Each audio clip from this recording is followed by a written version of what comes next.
People ask me that, and you know what? These characters write for themselves. They do, and that's what's great about an ensemble. I marvel at these like Hilary Price, and Right.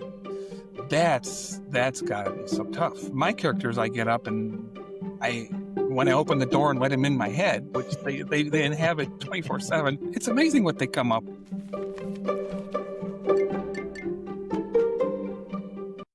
Hey everyone, welcome to Inside the Kingdom, the podcast celebrating the creators and characters of Comics Kingdom.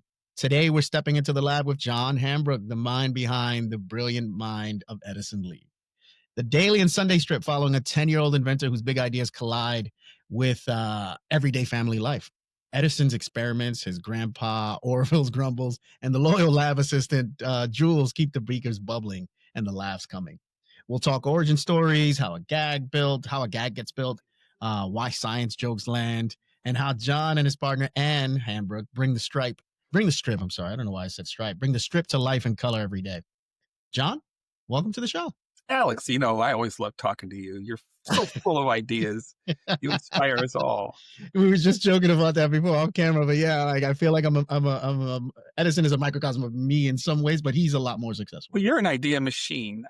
Whenever I meet you, your stuff's flowing out of your ears. It's like, oh, Alex, there's never an off for Alex, and that's what I think is great about you. Thank you. You come to the party with just lots. Thank you. I've probably said this a million times on this podcast, and I'll say it again here. I feel like a big kid in a candy store every day when I come to work, like, and just figuring out new things to do, ideas outside of the blue, all that sort of stuff. And then at the end of the day, I get to read comics for a living and really help creators like gain audiences and broaden their audiences. So it's a time of life, and it's a real honor and pleasure to be here in your presence and talk through this stuff. Well, you're the talent.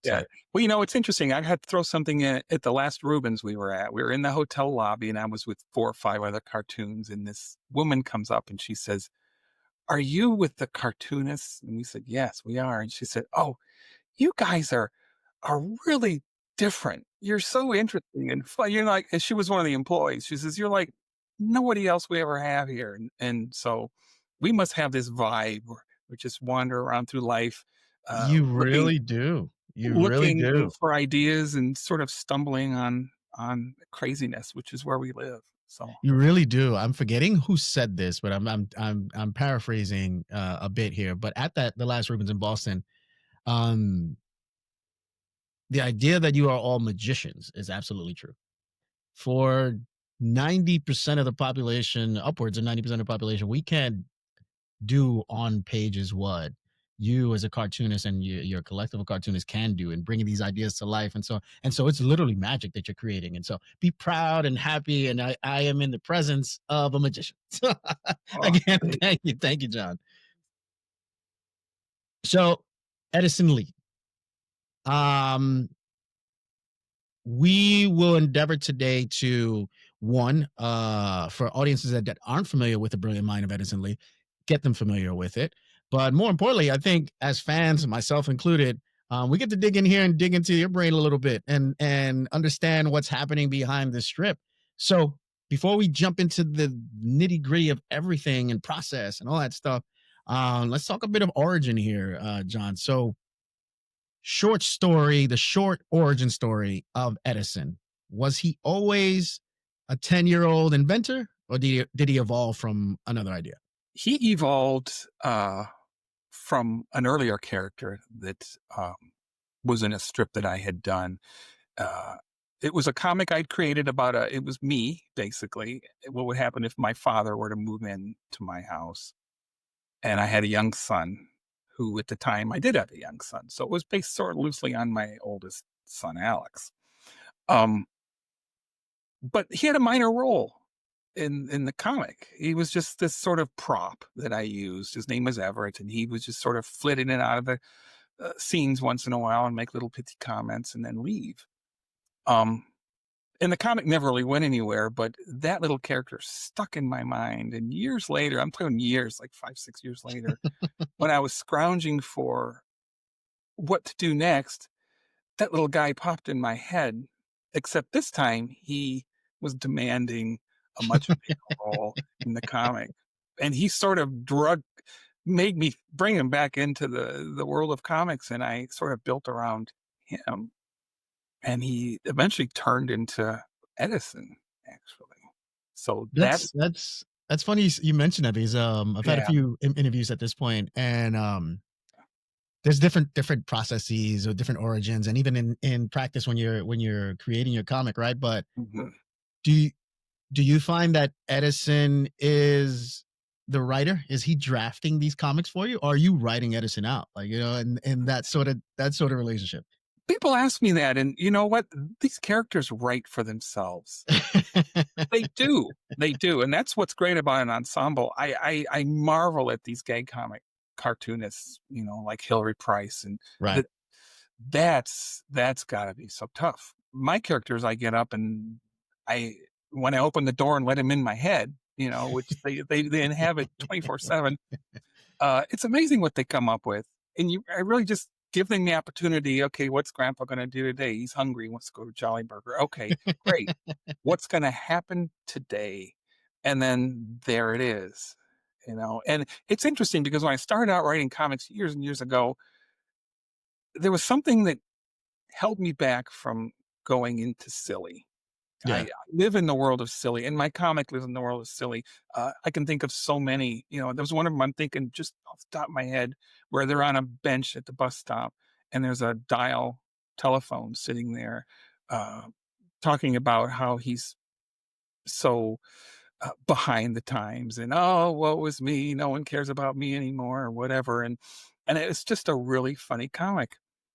And there's nothing wrong with going to silly, and that's try to where I try to go every day when because that's where these characters live. They inhabit this silly world.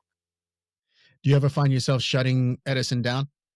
or Orville down and saying, no, we're not doing that idea. We're not going there. As they pop in your head with what we're doing today. There are times when I feel they cross the line a little bit, and those are fun exercises just for me. It's my own therapy. It's like, what would he do? What could he get away with that I couldn't, Yeah. publicly? And okay, well, yeah, it's kind of, Yeah. uh, It is making its way to a newspaper page, right? So I guess there is that oh yeah, yeah. I've in only a way to do had, it. I think, only one strip pulled in my entire life, and that was the Salt Lake City Tribune pulled one of them and made me replace it. This was way, way back. Oh, do you remember But why? no, generally I what? Do you remember why it was pulled? Yeah, I had Rat from Pearls Before Swine in it. He was replacing Joules because Joules was on Joules said, "I'm done. I quit." And so Edison's like, "Well, I need Rat." And so he got Rat from Pearls to join. And it was and I didn't ask Stefan, "Hey, can I borrow Rat for a day?" Just put him in.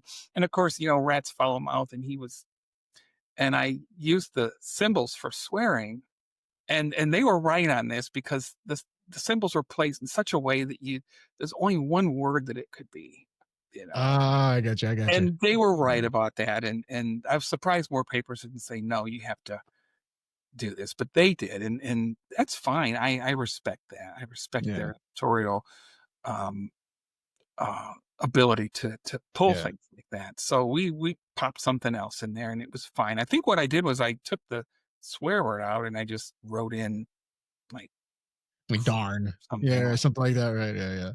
"What the crud," or something, I don't know. But, yeah. But other than that, no, I usually don't cross the line. It's not that kind of a comic, and I don't try to be edgy, I just try to be silly. Yeah, and that's the beauty of it. It's Yeah, there's a good family dynamic here as well, right? yeah. Question there. I guess what came first, the science kid or the family dynamic? The science kid, because I'm into science, I love science, I wanted to be a biologist, I wanted to be Yeah. a marine biologist, and I when it came time to college, I veered off in the liberal arts direction and not the science, and, but I've always sort of maintained that connection in my head. And I have, 2 boys and a daughter who all excelled at science as well in school, so, Edison's sort of loosely based on them. But it was interesting because when I was trying to throw out ideas, you hear Jay Kennedy thrown out there a lot, but Jay was Yep. responsible for me sitting here right now. And Jay and I had 10 years back and forth before I finally got a deal with King. Um, but I was writing, and I mentioned this. Sandra mentioned this. She was writing for what Jay was telling her to write. I thought that was a very interesting thing, Yeah. and Yeah. it was falling flat. And I did the same thing. I fell into that where Jay was like making suggestions, and I would go, oh well, this is what Jay thinks needs to happen, so I'm going to write that, and it never works. And I just finally threw that aside and said, you know what, I'm going to write a comic about science, about politics, about family. I'm going to just throw it all into this big soup and see what happens. And that's what happened. It came out, and I combined all of those elements into this sort of a wild mix of science and politics and social issues and family and all that. And that's what resonated because that was what was going on here, was all Yeah. this stuff. You know, And you said that process was what, 10 years? 10 years with Jay going through I that? was with Jay. Yeah, he and I would go back and forth, and I'd send stuff to him, and he'd say, "Oh, hey, John," we were like, "What you got this time?" And and it was actually Brendan that got me on board. Okay. Brendan Burford. Okay. Jay was out. He had some issues that he had taken a hiatus, a sabbatical, and left, and put Brendan in charge. And so my stuff just happened to land on Brendan's desk, Mhm. and he's the one that called me. I got that call and said, "Hey, let's do this." I So have learned in my short time in this industry and at King, timing is almost everything. So yeah, when you land on someone's desk, actually is almost equally as important as the content. Yeah. it was timing, yeah, and it's funny at the sales meeting in Hearst Tower when we were, launching it, Jay said after the meeting, after I'd given my presentation, he said, if we'd have launched this 10 years ago, it would have done really, really well." And I was like, You "Jay, I wanna was grab 'em, right? trying." I was like, we tried, we tried. I still think about him and I miss him though, I know a Yeah. lot of people do, so, I've 'cause he I've I've influenced a never had the lot. pleasure of meeting him, but I've heard that his influence obviously is still tantamount all over the industry and us Yeah, here at King. Yeah. yeah. Uh, when when did Jules the rat enter the picture? And how'd you unlock his voice or what unlocked his voice? Edison needed a foil. See, I wasn't even sure how I was gonna set this whole it's one of those things, it's really hard to come up with an idea for a comic. I didn't Yeah. realize that because you really the universe is out there and you could go in a million different directions. So to zero in on something, what really flipped me, and I'll get to Jules in a second, was I was at a neighbor's house at he had a book sale. He had a huge library in his house. And he said, "Come on in, you can take whatever books you want." And there was one book, it was just labeled Edison. It was about Thomas Edison. And I grabbed that and I thought, that's a great name, first name for a boy, not knowing that it's a very common name for Right. men. I didn't know that at the time. So I chose that name and I knew he was going to be science based. So I put him in the lab, but I didn't put him in a lab that you can actually, it's sort of this. And they asked me at the sales meeting, what is the lab? And I was like, it's an idea, it's not a place. And that's kind of what it still is. It's Yeah. there's I always no think of it as his reality room. to it. I always think of it as his room. I've never thought about it anywhere else but his room. It's Well, his you room. look at some of the labs and you're like, "Where is he?" And you don't really know because it's here, it's not anywhere. And I tried Jules. Originally, I had a monkey, we tried a monkey for a while, and it's like, "Nah, that didn't work." So, went back to Jules because he's a lab rat, Yeah. and, that's how he evolved. Well, for the record, I love Yeah. Orville. I love Orville, but I think Jules is probably my favorite character in Oh, the really? in the Okay. whole strip, man. But I love the granddad. He really does. Yeah. He does. We get a ki- I get a kick out of him.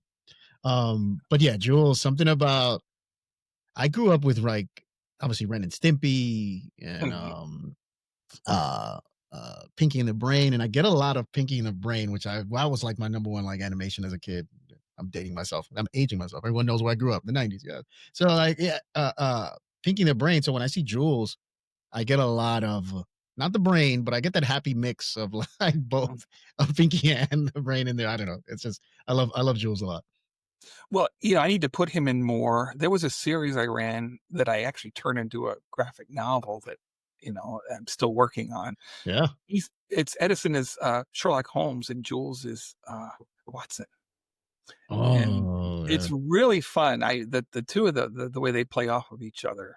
Because Jules he's not dumb, No, no, not at all. Yeah.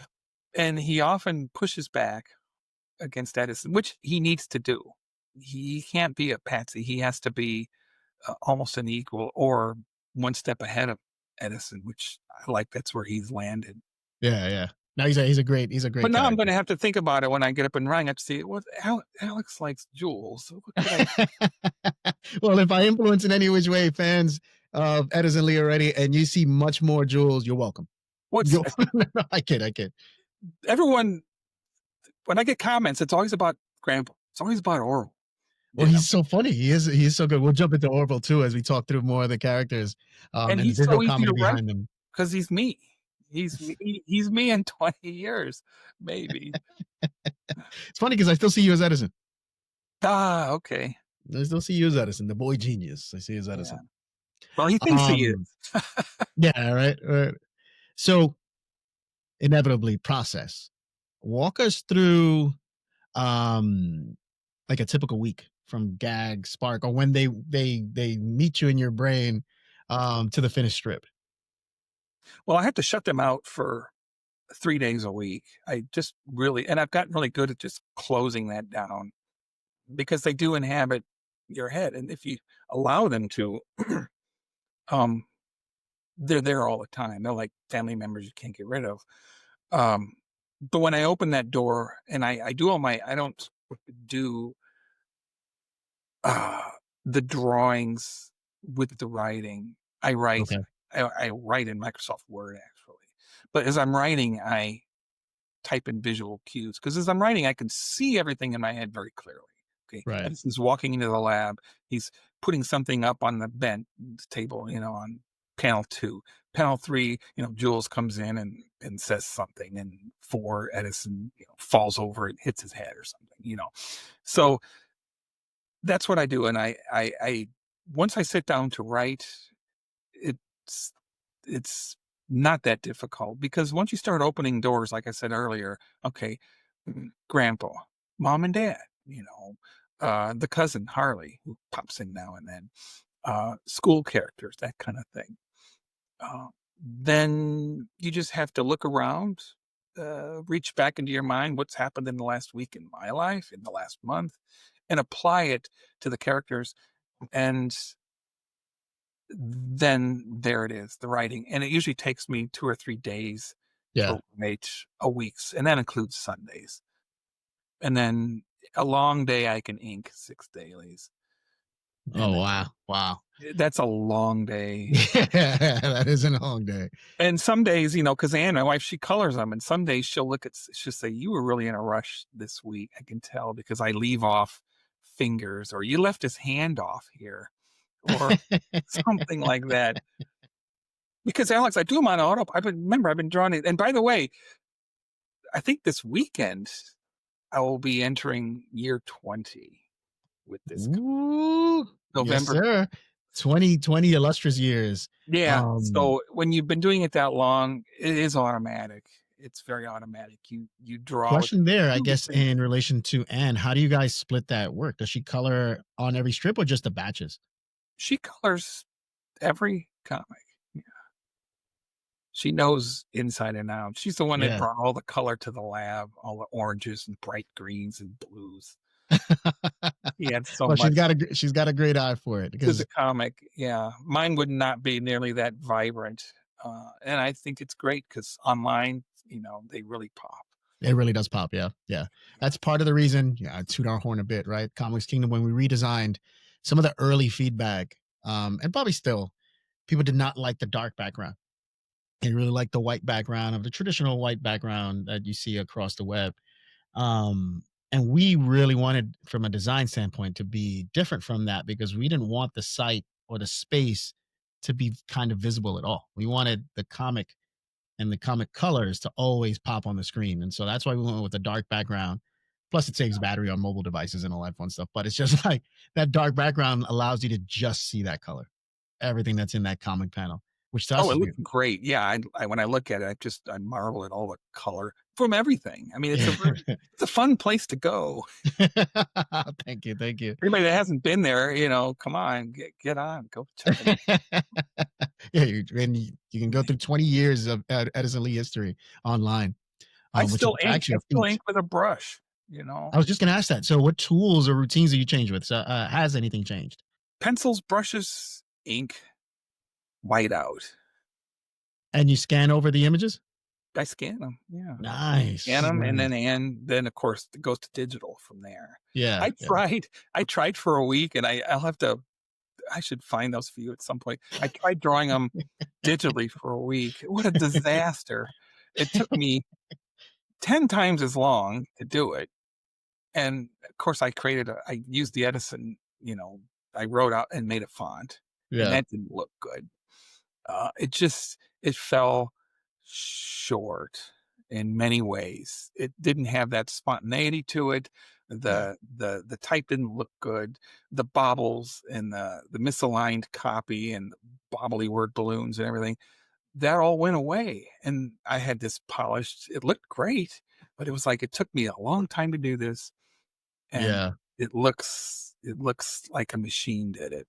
So yeah. we ditched all that and went back to there's a lot of cartoonists do digital and they do beautiful work. I'm not Amazing work, there. yeah. Maybe if I tried, I could be as good as they are, but mine just look too stiff. And I think it's not a diss on digital. It's how I work with it. It's just not something that I No, do. absolutely. I think I've come to that realization more often than not. And a few episodes ago, I think I talked about that quickly about it, expanded on it anyway. But the same sort of position that you have, right? It's not a diss on digital at all.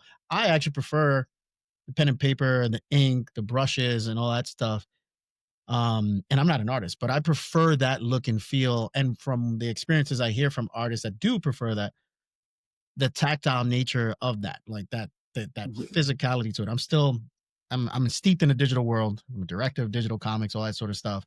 But I still read my prose and all that stuff. I need my book. I don't do ebooks. I don't do any of that stuff. So the same thing with my art. I like that physical element of it. Don't know why. Can't do it. Maybe it's the smell, maybe I like that or something. But I totally appreciate the digital because on the flip side, little shameless plug. Phantom 2040 is our latest digital comic that we're running on the site. That's an all digital experience and it's beautiful. But it's just a different thing. Different thing. Well, I do digital work. I do a lot of digital cartooning, just not my comic.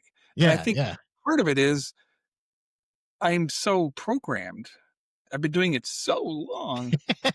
Um, I think I figured out one day, this is a funny stat. I figured out if I took every comic that I've ever drawn, they're like Yeah. 24 inches wide, and I lined them up edge to edge, how many miles it was miles and miles and miles of comics. That's how much it is. And I think that's a lot of time.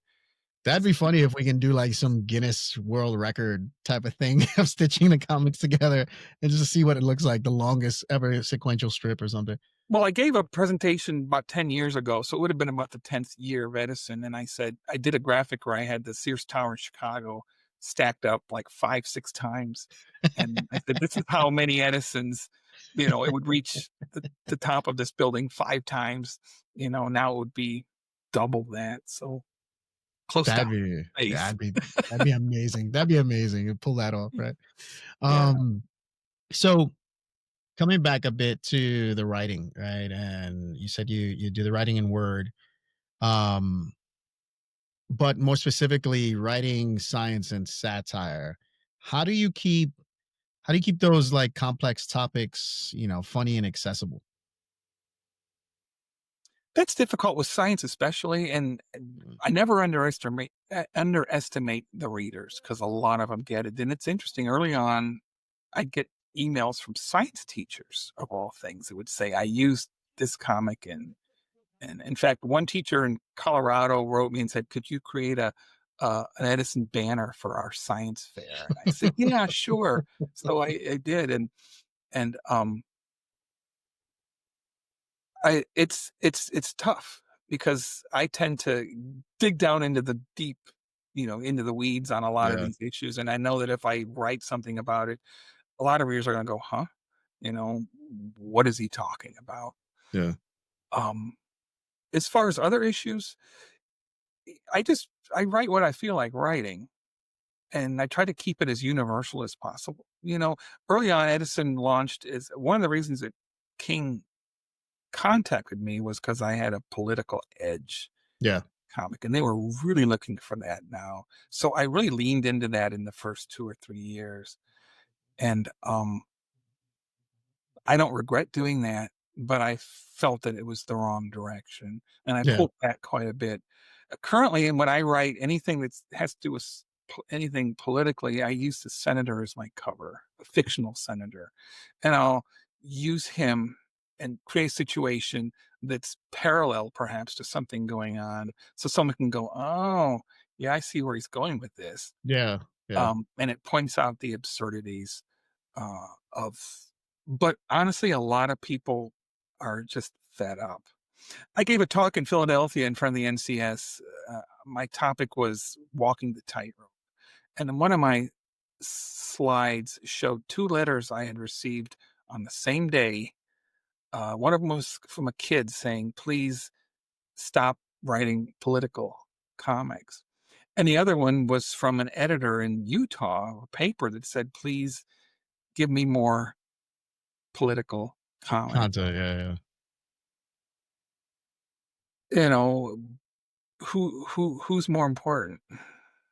So, Yeah, yeah, that's an yeah, honest and fair question, right? yeah, Everything's so divided in that way. This is what I yeah, appreciate about strips like yours that do incorporate some of that stuff tangentially and isn't a focus. Because the focus, in my opinion, I'm a fan of it, mhm.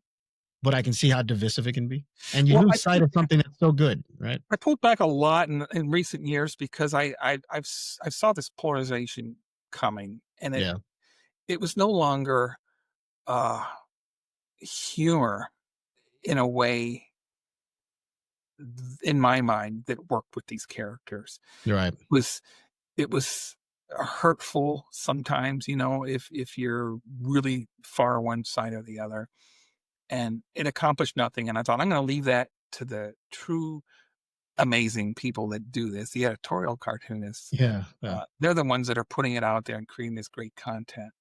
Um, I'm not afraid to do that, but I thought it was a good move on my part to not, um, yeah. go there as much.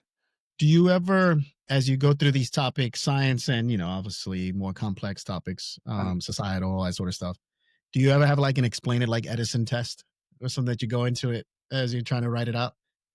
an Edison test, I'm not following you.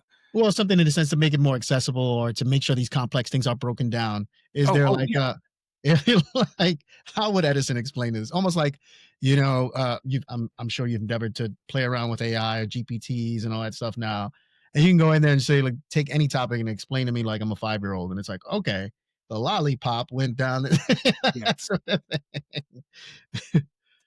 Well, it's interesting. I have a lot of science books Yeah. they're sitting right over here next to my desk, stack of them of kids science, Yeah. stuff like that. Um, he gets a lot into physics, Yeah. Edison I've does. that I've noticed. Yeah. Yeah, and Isaac Newton is our hero. He's one of our heroes. So space stuff like that. I don't get into really specific things. Edison used to always build. He was always trying to build particle accelerators out of whatever he could find. Or he got a model of a nuclear submarine, and he tried to add fuel to it, and it thing melted in his lab, that kind of thing. Those sort of sciency things. Um, breaking Newton's laws of physics, which poor Joules is often on the receiving end of those experiments, for good or for bad, setting an object in motion, those types of things. Funny have stuff. you Have you or can you recall, do you have a favorite Edison experiment?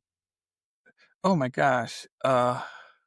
Yes, I do, and actually, um, if Sandra ever reads this, I gave her the original on this. It's a Sunday where Edison's in the lab, and Jules is an electron, or no, he's a what is he? I gotta think of how it goes. Um, mm, Edison's trying to launch him through a wall, and, oh, I gotta see I'm gonna mess it up because I don't remember how it goes, but it's a dismal failure, but, oh, I know what it was, I know what it was. No, no, no, he was trying to email it. He was trying to email Joules. I'm laughing just at him trying to convert him into He's trying something to digital that way. sorry, mess you up. He's trying to email Joules, and he got this new system where you can email people now, and so he sets Joules up, and he's gonna email him, and, it's failure because Joules, he slams into the I don't know how it worked, and, that was a funny one. Yeah. Have you ever scrapped a strip because the news, like the scientific news or whatever, moved too fast? It always moves too fast. Uh, no. No, I've never pulled anything. I just run it. If you look back on some things, you go, "Oh my gosh, this was," like string theory, for instance, that theories on those that has changed over the years, but Edison was early on, focusing on string theory, which a lot of the stuff evolves, and changes. And so if you read some of the older stuff, you go, "Yeah, it's not really relevant anymore." Yeah. Mm, Switching gears a bit yeah. into Grandpa Orville. Uh, What does he let you do comedically that Edison can't? oh, he's just clueless. Like the sample I was talking about earlier where he goes into the Jolly Burger and there's a kiosk now, and he's like, Oh "I know yeah, I these think I things." had that here so we can bring it up over Yeah. here. Where Edison Lee, there we go.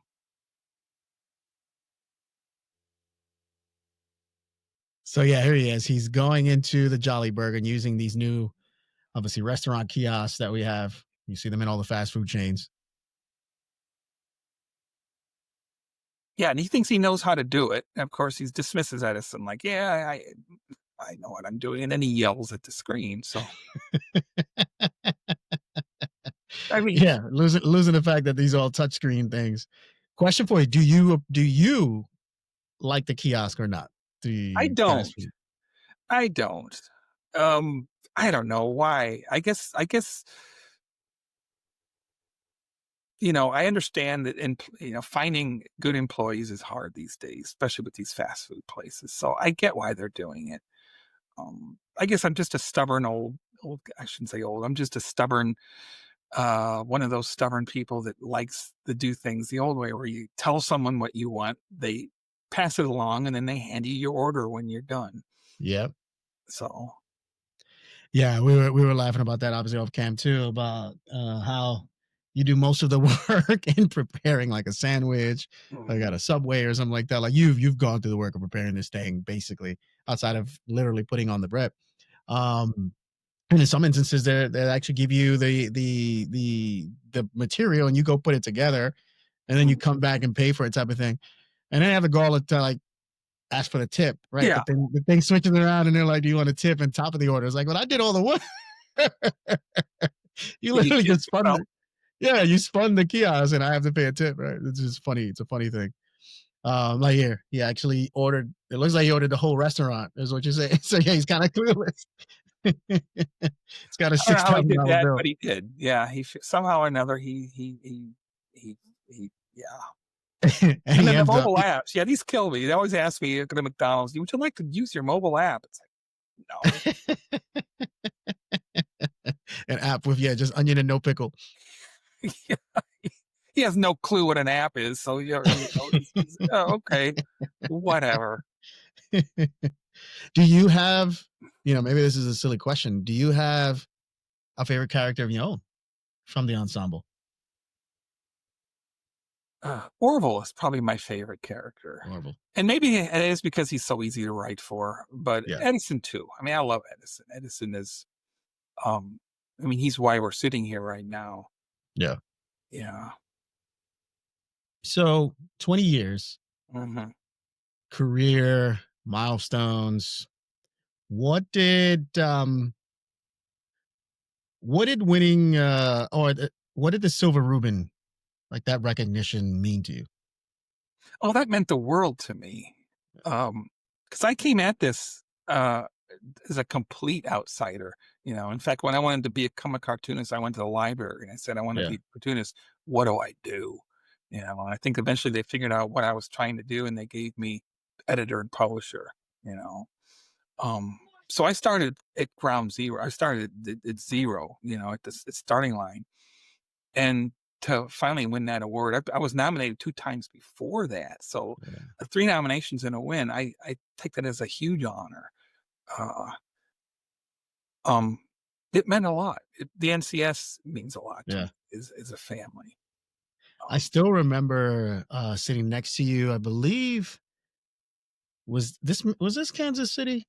was that when Or I what won, when they was it Kansas City or was it San Diego? I feel I wasn't in San Diego, I had to miss that one. had to have been Kansas City then, or maybe it was Jersey where you won newspaper, That was stroke of the Kansas year. City, That was yeah, Kansas City. Yeah, it was Kansas City. yeah. And I remember your exuberance and saying to myself, like, "I wanna do that." Like, that was so cool, right? Just being in that moment. And of course, congrats for the win there, but Well, that was a because when Jim Davis walked up there and it was like, he's gonna announce it and all that, and like, it's unexplainable that your heart is like a cartoon's beating out of your chest, like, "Oh, man, this is my 3rd nomination, if I don't get it this time, this is probably my last chance," and then when he called my name, it was just like, wow. Just and I still haven't seen my acceptance speech. Anne said, "It was a great speech." I'm like, "I don't know what I said, but yeah, it was a great speech. I remember thanking everybody and because King Features was huge, it's we were a team on this project, and I still see it that way.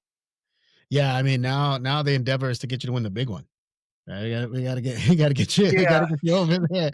We got the category, now we gotta get the big yeah, one. Yeah, we'll get yeah, there. yeah.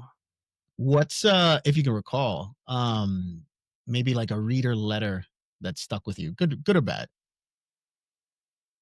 There was a young boy that used to write me. He'd say, "Stop with the politics," you Yeah. know, stick with science and general stuff, but and he was put it in those words. He was a very precocious little boy, and he said, "Stop with the politics, stick with science, and stick with just general stuff." And so, I love hearing from all readers. Yeah. Um, and Do you then still receive, emails or letters from not a it? lot, not a lot. But then about 3 months later, the kid wrote me again, and he said, "I thought we talked about this." I said no politics. Are you sure it wasn't Jay sending an email, sending something But behind the scenes? here's one. I get an email from this couple, and they put up this photo of this baby, and they say, "We want you to meet our new son, Edison Lee." You know, Oh, that's so yeah, I great. was like, "Wow, that's so cool." And so I sent them an original Edison comic. I thought that was Oh, that's great. That is so great. neat to see that from these people. I don't get as much email anymore, and I don't get hardly any snail mail anymore other than Yeah, people wanting you to draw little yeah. cards, which show up on eBay. You can go on eBay and look at Edison stuff, and it's all there. They're all trying to sell these things. Um, not a lot, not a lot. Yeah, Um, I find, believe it or not, even on the business side of things, emails like emails antiquated. So like most of the messaging that goes, I know I mentioned Discord before mhm. before we got on. So much of the messaging that happens from a business standpoint nowadays, um, happens like in real time. It's like text and WhatsApp and like these instant messaging things. Phone calls are still important, but those things, uh, yeah, snail mail, forget about it. That's just non-existent. But an email, like that's not even that is seemingly becoming a dinosaur. Well, I ran a series. I think it was a year ago, where this comic was bought taken over by a hedge fund, Edison Me was, and they were Mhm. gonna change they're gonna cut costs, and they're gonna hire new characters. They fired all the writer characters, and so I drew all these I drew them digitally, in my best effort to draw them that way, and I ran them, and I got more mail from readers. It was my fault, not theirs, saying, "I don't like this, no luck. If you're gonna keep drawing them like this, I'm gonna drop the comic or whatever." And Wow. yeah, and I thought, I what have I done? You know, because if you don't follow the entire series from the very beginning and understand what's going on here, it confuses them, and they thought I was changing it up and the characters were absurdly drawn, you know. Grandpa was wearing leather and he had goggles. He was a cyclist, uh, and Don looked like George Jetson, and Carol looked like, Jane Jetson, and, Edison looked just weird. I'm gonna have to find that strip and put it in here so we can just put I it and overlay it on the video. I think it was, about a year ago, Alex, Yeah. maybe, and I couldn't wait for that series to it was a week long, and I'm like, "I'm 3 days into this. Oh gosh," you know, "When's Saturday gonna come so it'll move on to something else?" It was horrible. On that vein, what's the biggest change you've made to your workload since launching this thing? My workload? Workflow. Oh, workflow. Yeah. Really nothing. I mean, the biggest change, Yep. it's pretty much the same as when I started, Alex. Wow. I I I mean, if you could prompt me here, I'll be able to maybe dive a little deeper, but really it's the same as it always has been. Yeah, no, I don't think there's any prompt to it. I think I actually find that commendable, the fact that you've stayed in that lane and haven't your workflow hasn't changed much. I think that's No. why Edison, in the 20 years, obviously, that it's existed, and why those readers reacted so strongly is that you've maintained the core of what it is. I'm sure Oh, yeah. some things have subtly changed, right? Over time, things Yeah, change, like a nose yeah. might get shortened and all that sort of stuff. But in terms of the workflow staying the same, I think that's why Edison stays in his lane, rightfully so. You know what I mean? Yeah. Yeah, and I don't know where he's gonna wind up I mean, I hope I am doing it 5 years from now. I would like to. Um, I don't know what he looks like. If you ask me right now, what's he gonna look like in 5 years? Uh, I don't know. Yeah, You that's actually gonna ask about, themes that maybe you're itching to explore that you haven't touched on yet. Yes. Uh, I would like to open up the lab to Edison's friends. Mm. I have never done. Okay, you'll notice it's his own little world. You're absolutely right. I don't Biggest think I've seen his friends at all. Yeah. biggest fear is that once I do, it's going to become a place and not an idea. And so I'm still hesitant. Anne and I talk about this, and she's like, "I think you're ready. It's gonna open up a lot of avenues for you." And she's correct. But I don't know. Eventually I'm gonna wind up there. But the other big thing I'm working on, I'm thinking about is getting grandpa a girlfriend.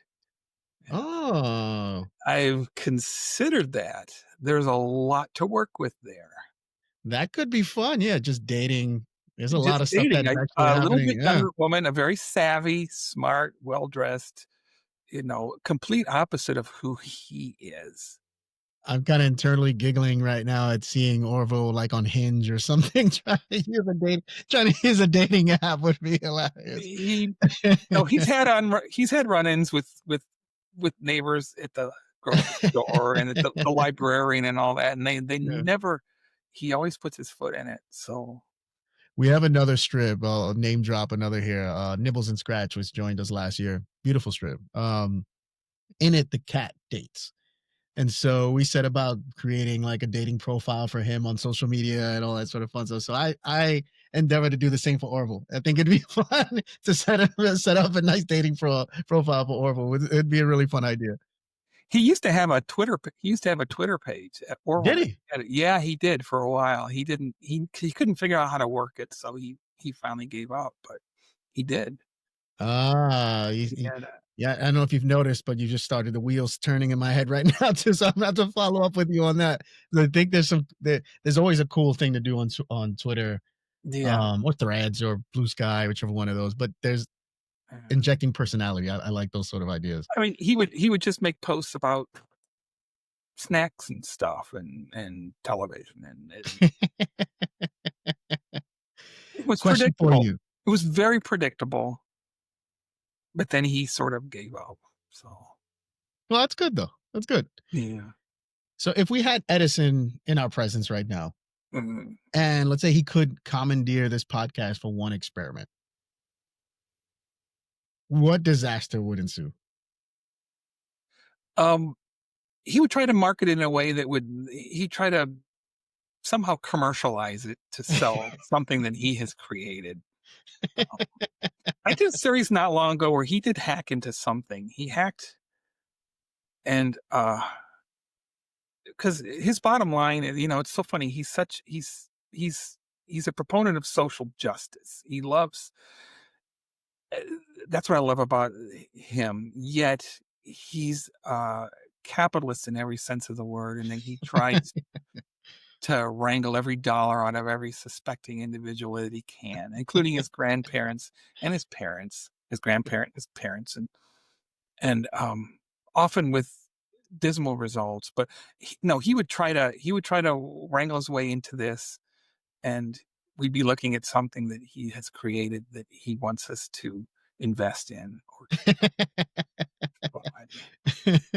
For as soon as he said invest, I thought of I don't know why, but I thought of the movie Step Brothers and that whole like Nina the Pinta, like the pitch video that they had. And I don't know if you remember that movie, but the whole that the moment that they stop and they go an investor, you like during the whole spiel. I can see Edison doing that to me right now. Like, yeah, the investor, you can do this. Come on, and we can go ahead and email rats. He's always trying to raise capital, and it's hard, especially when people are on to him. So when Yeah. you have that week of comics up with the kiosk, I think the one that is running Saturday is where the cider stand. Do you see that? Where he's Yeah. So one of the caveats for folks that aren't aware on Comics Kingdom is that you, as a subscriber, you can jump set up to 7 days in Mhm. advance on any strip. So you can see Saturday's strip today if you wanted to, Yeah. or potentially next Friday's strip or next Saturday if you wait till tomorrow. But we have that rolling 7 days of access, so you can see things in advance of others. While everyone else has to wait till day and date. Um, so, John, before obviously we move off, we say goodbyes, etc. Here for new fans or new readers of Edison Lee, where would you recommend they start? The very beginning? Is there a midpoint? Do you think the 10-year point is the right? Do you think last week, or is there maybe like a favorite arc that you think that they should jump into? Hmm. It depends on what you're looking for. Hmm. Uh, I cringe like all of us do. I cringe at the early stuff. It's very raw. It was it's very raw because it was very raw to me. It was coming off of the whole election of 2000 is what really propelled me forward with the politics. Um, that's probably the rawest, purest stuff I've ever done. I've softened that and I've gotten into this comfort zone probably around 2012, 13, 14, with the drawing, with the writing. That's when I sort of settled in and didn't freak out about it. It's funny, Alec, because people will say, "So how many comics do you?" I do 365. I do one a day, and they still look at you like, I still look at you that "What?" way. I mean, No, I no. still sit here like John. So Yeah, So you get to that point after about 5 or 6 years where you just sort of glide into this comfort zone where yeah. the drawing is settled pretty much, you know? There's a point, and I don't know if you could try to find it around 2014 where Edison actually got elbows, you know? Um, and it's an evolution. You're going along, and all of a sudden you draw it differently once, and you're like, "Oh, wait a minute. Wow." And I think Anne came to me one time. She says, you should draw him with elbows. I think he'd look a lot better." And I did. And I was like, "Wow, that opens it up so much." And then from then on, you're flying with your new style. So the evolution comes in fits and spurts. You go along for years and you'll just draw it one way, and then all of a sudden, bam, you're off on something else. That's what I love about it. He still evolves. He's still evolving, not physically anymore. He's settled into where he is. I like where he is, but with his sensibilities have pretty much stayed the same. But his messages are a little more subtle, and that's what I like about him. And maybe that's just me getting older too. Yeah, as you say that, and you were talking about the elbows, I was Yeah. jumping really quickly, trying to see when we went to the shorter sleeve and started showing off the Well, he's arm. always had the short sleeves, but his arm, he was, he started off because you think about it, you start somewhere, and it's Yeah. not going to always be that way. The characters will evolve, and if you look at a lot of most of them, you look at a lot of the older comics, and wow, look at how Beetle Bailey has changed over the years. Oh yeah. know, and Family Circus. Oh my gosh, I just love how they're drawn. That's those strips, they carry over so well because with Edison, I think he was, I don't know, too rough around the edges very early on, and I don't, I'm uncomfortable looking at him, but I he's evolved nicely into a comfort zone that I like. I think I see where the switch that Anne's advice came in. Oh, Looks what like year? Like I 2014, maybe? I went to 14 and I'm Yeah. looking, let me bring it up here because I'm just doing it on my own. Where are you? Come on. Clicking through screens. So clicking through here, the Sundays, and well, this is your Friday, but Sundays I see he gets really roby. He's wearing his like lab coat type of stuff. Mhm. Um, but I noticed here around March 6th, he's wearing a lot of like cuff gear and going down to the wrist. And then as we go through and we get past into the 21st, I see him more with the collar, and there goes the elbow.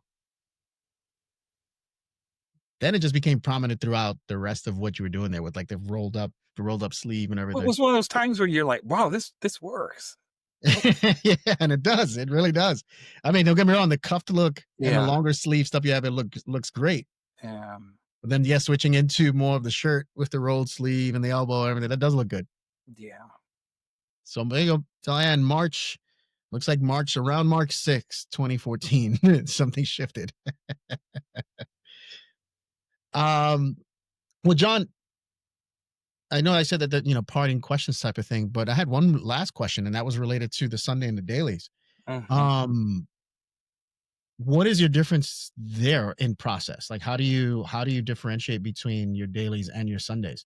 Are they storylines? Are your Sundays meant to just be completely different? Yeah. Yeah, the Sundays are always different, um, always, and I try to do Sundays in the lab because Okay. it's an opportunity, and I'm still thinking newspaper here, I'm not thinking digital, I'm thinking of color, what can I do with Yeah. color? And opens it up to all kinds of, uh an opportunity to draw. I've done some recently in the last couple, they haven't run yet, a couple lab ones that are gonna run coming up in the next couple weeks, that are wild, colorful lab inventions. Um, it gives you that opportunity that you really can't do with daily. So, Yeah. yeah. I'll also call out that's more often than not where I see Jules. And so He's often on Sundays, yeah. yeah, yeah. And so, yeah. And it's Naturally, funny, early on with Joules, there were times when Edison would do something mean to Jules, and I haven't done that in a while, um, because I think I heard from a reader that thought I was being cruel, cruel to animals. It it I never dismiss any reader feedback because, you know, um, they're coming at it, usually from a valid perspective, and I mhm. thought about it, and I was like, "Yeah, she's right. If I look at this not through my lens, but through somebody else's, I could see where she's coming from, and she's got a point." Um, so stuff like that. It sort of bounces you off in a different direction. One reader can make a difference if you let it. And in this case, I this was, the kid that wanted me to drop politics. No, I wasn't going to do that. But this reader, I thought, you know. Quote unquote the kid. Oh, and I had him in a fishing boat one time. Here's another one. I had him in a fishing boat, and some reader wrote me and says, they're not wearing their personal flotation devices.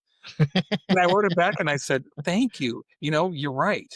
I don't." And I'm that's telling you, you have to pay attention to those email like domains. It was probably at kingfeatures.com or something. It was somebody, it was yeah. Jen, Ailish, Brendan at the time, etc.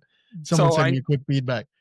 so I put them in whenever they're in a boat, they're wearing their personal flotation devices now.